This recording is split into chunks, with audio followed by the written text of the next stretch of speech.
तो मैं अमित कुमार सिंह आपका अमित सिविल सर्विसेज एकेडमी में बहुत बहुत स्वागत करता हूं। दोस्तों 76वें गणतंत्रता दिवस की आप सभी को शुभकामनाएं हैं मेरे तरफ से।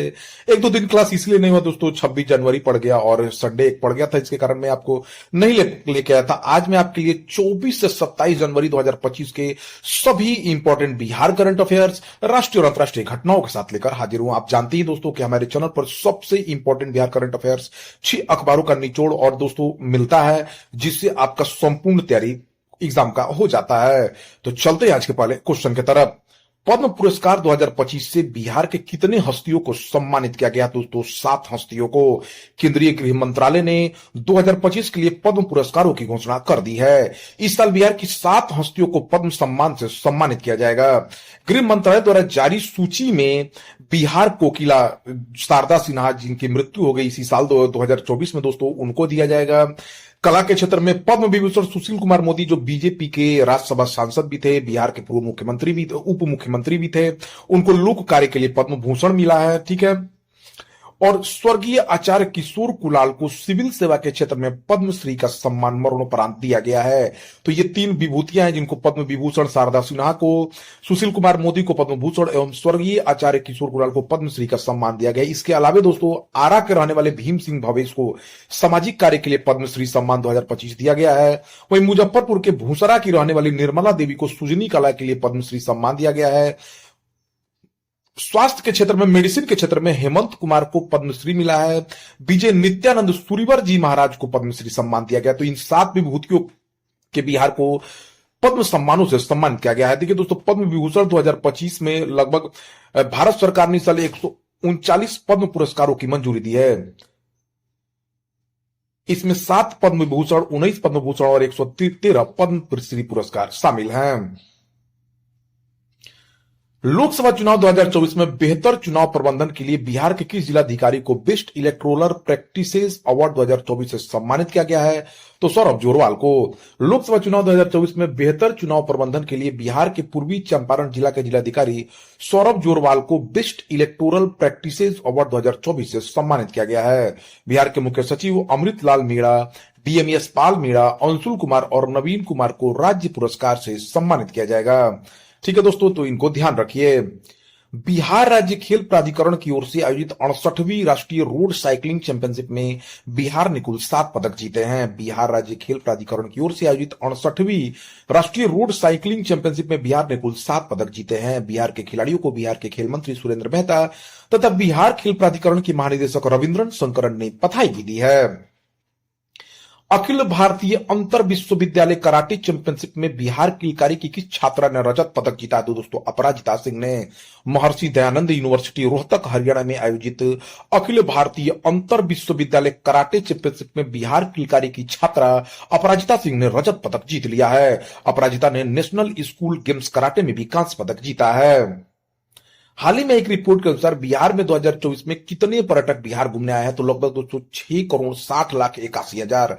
हाल ही में रिपोर्ट के अनुसार बिहार में 2024 में 6,60,81,000 पर्यटक घूमने आए हैं। 2024 में 7.36 लाख विदेशी पर्यटक भी बिहार घूमने आए हैं। बिहार में विदेशियों के लिए सारण का सोनपुर मेला तथा राजगीर का मलमास मेला सबसे प्रमुख केंद्र रहा। गया, राजगीर, नालंदा विदेशियों के सबसे प्रमुख स्थल रहे हैं। बिहार के पर्यटन मंत्री नीतीश मिश्रा हैं। 16 से 19 जनवरी 2025 तक अलपूजा केरल में आयोजित 11वीं ड्रैगन बोट प्रतियोगिता में बिहार की टीम ने कुल 7 पदक जीता है। 16 से 19 जनवरी 2025 तक अलपूजा केरल में आयोजित 11वीं ड्रैगन बोट प्रतियोगिता में बिहार की टीम ने कुल 7 पदक जीता है। बिहार की टीम ने 1 गोल्ड, 3 सिल्वर और 3 ब्रॉन्ज जीता है। इस प्रतियोगिता में पूरे देश भर की 20 राज्यों की टीम ने भाग लिया है। गणतंत्र दिवस पर उल्लेखनीय प्रदर्शन करने वाले बिहार के कितने पुलिसकर्मियों को सम्मानित किया गया है? तो दोस्तों 9 पुलिसकर्मियों को गणतंत्र दिवस के अवसर पर बिहार में उल्लेखनीय योगदान देने के लिए बिहार के 9 पुलिसकर्मियों को सम्मानित किया गया। इसमें एडीजी के.एस. अनुपम, SP Manoj Kumar, SP Sanjay Kumar, sub inspector Sanjeet Kumar, sub inspector Jayaprakash, Harimohan शुक्ल, अमितेश कुमार और अनिल कुमार को सम्मानित किया गया है। बिहार के पुलिस महानिदेशक विनय कुमार हैं। बिहार के मुख्य सचिव अमृतलाल मीणा हैं। हाल ही में फिक्की फ्रेम्स का ब्रांड एम्बेसडर किसे नियुक्त किया गया? तो दोस्तों आयुष्मान खुराना को। बॉलीवुड अभिनेता आयुष्मान खुराना को फिक्की फ्रेम्स की 25वीं वर्षगांठ समारोह के दौरान ब्रांड एम्बेसडर नियुक्त किया गया है। फिक्की फ्रेम्स सम्मेलन उद्योग के लीडर, रचनात्मक पेशेवरों और नीति निर्माताओं के लिए एक सभा के रूप में कार्य करता है, जिसमें मुख्य भाषण, मास्टर क्लास और सांस्कृतिक कार्यक्रम शामिल होते हैं। खेलो इंडिया विंटर गेम्स 2025 का आयोजन दोस्तों लद्दाख में किया जा रहा है। खेलो इंडिया विंटर गेम्स 2025 23 जनवरी 2025 से लेह लद्दाख में शुरू हुआ, जो इस राष्ट्रीय खेल आयोजन का 5वां संस्करण है। खेलों का उद्घाटन समारोह प्रतिष्ठित एनडीएस स्टेडियम में हुआ। लद्दाख में पहला चरण 23 जनवरी से 27 जनवरी 2025 तक चलेगा। दूसरा चरण 22 फरवरी से 25 फरवरी 2025 तक जम्मू कश्मीर में होगा। संजय युद्ध क्षेत्र निगरानी प्रणाली का मुख्य उद्देश्य क्या है? युद्ध क्षेत्र की पारदर्शिता बढ़ाना और निर्णय प्रणाली को जानकारी प्रदान करना। रक्षा मंत्री राजनाथ सिंह ने नई दिल्ली में संजय युद्ध क्षेत्र निगरानी प्रणाली बीएसएस को हरी झंडी दिखाई है। संजय एक स्वचालित प्रणाली है जो सभी जमीनी और हवाई युद्ध क्षेत्र सेंसर से जानकारी को एकत्रित करती है। यह युद्ध क्षेत्र की पारदर्शिता को बढ़ाएगा और एक केंद्रीकृत वेब एप्लीकेशन के माध्यम से भविष्य के युद्ध क्षेत्र में बदलाव करेगा, जो कमांड और सेना मुख्यालय और भारतीय सेना निर्णय प्रणाली को जानकारी प्रदान करेगा। भारतीय थल सेना प्रमुख उपेंद्र द्विवेदी हैं, भारतीय वायुसेना प्रमुख अमरप्रीत सिंह है, भारतीय नौसेना प्रमुख दिनेश कुमार त्रिपाठी और chief of defence staff Anil Chauhan है। ग्लोबल फायर पावर इंडेक्स 2025 में भारत की रैंक 4थी है। ग्लोबल फायर पावर इंडेक्स 2025 में भारत एक महत्वपूर्ण सैन्य शक्ति के रूप में अपनी स्थिति बरकरार रखते हुए 4थे स्थान पर है। यह रैंकिंग भारत को वैश्विक स्तर पर शीर्ष सैन्य बलों में रखती है, जिसका मूल्यांकन सैन्य शक्ति और संसाधनों सहित सैन्य क्षमताओं से संबंधित 60 से अधिक कारकों के आधार पर 145 देशों के मध्य की जाती है। फर्स्ट ईए रूपी एन रुपे क्रेडिट कार्ड को किसके साथ सहजता से एकीकृत किया गया है? तो यूपीआई के साथ। आईडीएफसी फर्स्ट बैंक ने first e rupee and RuPay credit card launch किया। यह एक नया यूपीआई सक्षम क्रेडिट कार्ड है जो मुख्य रूप से पहली बार उपयोगकर्ताओं के लिए डिजाइन किया गया। यह कार्ड सावधि जमा द्वारा समर्थित है, जिससे ग्राहकों को तुरंत और सुरक्षित रूप से क्रेडिट प्राप्त करने की सुविधा मिलती है। साथ ही कार्ड को यूपीआई के साथ सहजता से एकीकृत किया गया है। यूपीआई का full form unified payment interface है। 76वें गणतंत्र दिवस के मुख्य अतिथि प्रबातो सुबियांतो किस देश के राष्ट्रपति हैं? तो इंडोनेशिया के। इस साल गणतंत्र दिवस 2025 के मुख्य अतिथि इंडोनेशिया के राष्ट्रपति प्रबाओ सुबियांतो होंगे। यह भारत और इंडोनेशिया के बीच कूटनीतिक संबंधों के 75 वर्ष पूरे होने का एक महत्वपूर्ण अवसर है।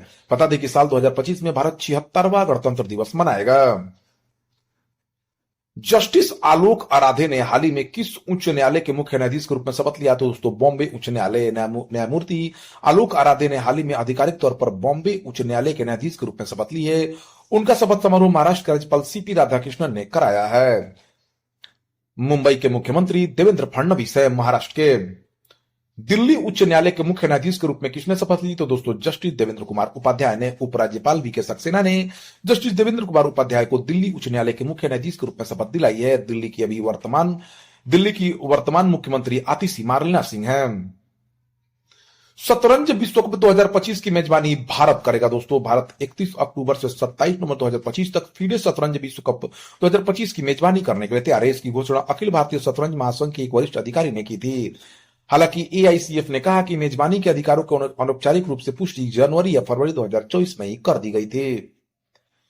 हाल ही में भारत के शीर्ष शतरंज खिलाड़ी दोस्तों डी गुकेश बने हैं। 23 जनवरी 2025 तक डी गुकेश न्यूनतम फीडर रैंकिंग में अपने हमवतन अर्जुन एरिगेसी को पछाड़कर भारत के शीर्ष शतरंज खिलाड़ी के रूप में उभरे हैं। 18 वर्षीय शतरंज प्रतिभाशाली गुकेश अब 2784 अंकों की रेटिंग के साथ विश्व स्तर पर 4थे स्थान पर हैं। बता दें कि गुकेश ने नीदरलैंड के बीच आंजी में टाटा स्टील टूर्नामेंट में अपने प्रभावशाली प्रदर्शन के बाद जर्मनी के विंसेंट कीमर को भी हराया था। हाल ही में किस शहर के वर्जिन नारियल तेल को भौगोलिक संकेतक जीआई टैग से सम्मानित किया गया? तो निकोबार के। हाल ही में निकोबार जिले के वर्जिन नारियल तेल को हाल ही में भौगोलिक संकेतक जीआई टैग से सम्मानित किया गया। बता दें कि इसे पूरी तरह हाथ से तैयार किया जाता है, जो स्थानीय समुदायों की सांस्कृतिक विरासत को दर्शाता है। पीएम नरेंद्र मोदी ने अपने मन की बात संवाद के दौरान इस उपलब्धि की चर्चा भी की थी। फिल्म निर्माता गुनीत मोंगा और प्रियंका चोपड़ा द्वारा निर्मित किस फिल्म को ऑस्कर 2025 में best live action short film category में नॉमिनेशन मिला है? तो अनुजा को। फिल्म निर्माता गुनीत मोंगा और प्रियंका चोपड़ा द्वारा निर्मित फिल्म अनुजा को ऑस्कर 2025 में best live action short film category में नॉमिनेशन मिला है। 97वें एकेडमी अवार्ड 2025 का नॉमिनेशन लिस्ट का ऐलान 23 जनवरी को किया गया। फिल्म अनुजा हिंदी भाषा में बनी अमेरिकन फिल्म है। इस फिल्म के डायरेक्टर एडम जे ग्रेव्स हैं। फिल्म अनुजा का वर्ल्ड प्रीमियम 24वें डेड सेंटर फिल्म फेस्टिवल 8 जून 2024 को हुआ था। अगस्त 2024 में हॉली शॉर्ट्स फिल्म फेस्टिवल में इस फिल्म ने बेस्ट लाइव एक्शन शॉर्ट का अवार्ड जीता। अक्टूबर 2024 में इसे मॉन्ट क्लियर फिल्म फेस्टिवल में ऑडियंस अवार्ड शॉर्ट फिल्म को जीता। इसमें सबसे ज्यादा कैटेगरी में फिल्म विकेट और एमिलिया पेरेज को नॉमिनेशन मिला है। ठीक है ना, 97 एकेडमी अवार्ड के 24 कैटेगरी में नॉमिनेशन का ऐलान हुआ। इसमें सबसे ज्यादा कैटेगरी में फिल्म विकेट और एमिलिया पेरेज को नॉमिनेशन मिला है। ऑस्कर 2025 को आप 3 मार्च को डिज्नी प्लस हॉटस्टार पर लाइव देख पाएंगे। माइकल मार्टिन दूसरी बार किस देश के प्रधानमंत्री बने हैं? तो दोस्तों आयरलैंड के 23 जनवरी को माइकल मार्टिन को दूसरे कार्यकाल के लिए आयरलैंड गणराज्य के प्रधानमंत्री के रूप में चुना गया है। किस राज्य सरकार के 17 धार्मिक स्थानों पर शराब बिक्री पर प्रतिबंध लगाया है? तो दोस्तों मध्य प्रदेश ने। मुख्यमंत्री मोहन यादव ने मध्य प्रदेश के 17 धार्मिक स्थानों पर शराब बिक्री पर प्रतिबंध लगाने का ऐलान किया है। राज्य के नरसिंहपुर जिले में एक सभा को संबोधित करते हुए मुख्यमंत्री मोहन यादव ने शराब बिक्री पर प्रतिबंध की घोषणा की। इन धार्मिक स्थानों पर नहीं होगी शराबबंदी। उज्जैन, मैहर, दतिया, पन्ना, मंडला, मुलताई, मंदसौर, ओरछा, चित्रकूट, अमरकंटक, महेश्वर, ओंकारेश्वर, मंडलेश्वर, सलकनपुर, बांदकपुर, कुंडलपुर और बरमान कला, लिंगा और बरमान खुर्द में। किस राज्य के रहने वाले राकेश कादियान का नाम London book of world record में दर्ज हुआ? तो दोस्तों हरियाणा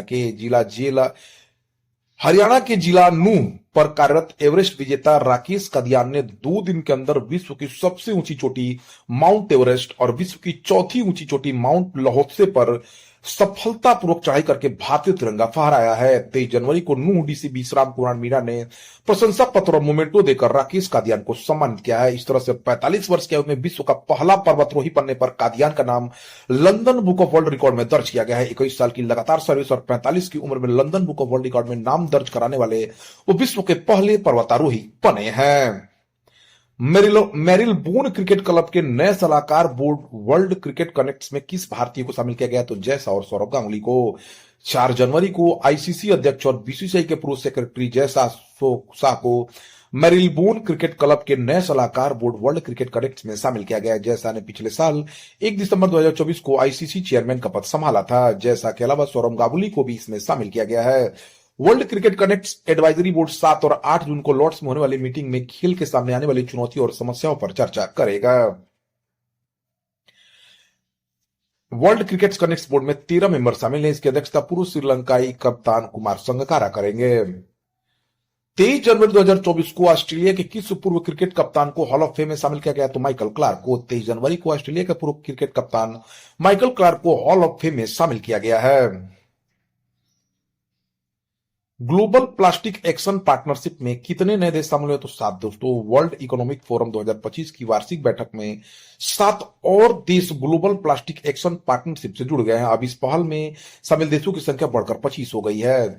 जीपीएपी के नए सदस्य देशों में Angola, Bangladesh, Gabon, Guatemala, Kenya, Senegal और तंजानिया शामिल है। ये देश वैश्विक प्लास्टिक कचरे को कम करने, ड्यूरेबल मटेरियल्स को बढ़ावा देने और रिसाइकलिंग सिस्टम को मजबूत करने पर काम करेंगे ताकि पृथ्वी को स्वच्छ और हरित बनाया जा सके। ग्लोबल प्लास्टिक एक्शन पार्टनरशिप एक अंतर्राष्ट्रीय पहल है जिसका उद्देश्य प्लास्टिक प्रदूषण की समस्या का समाधान करना और प्लास्टिक कचरे को प्रभावी ढंग से प्रबंधित करना है।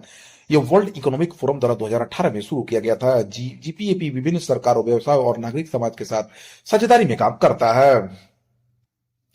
25 जनवरी 2025 को मनाए गए 15वें राष्ट्रीय मतदाता दिवस का थीम विषय जो है nothing like voting I vote for sure. राष्ट्रपति द्रौपदी मुर्मू ने 25 जनवरी 2025 को नई दिल्ली में आयोजित मुख्य समारोह में शामिल हुई।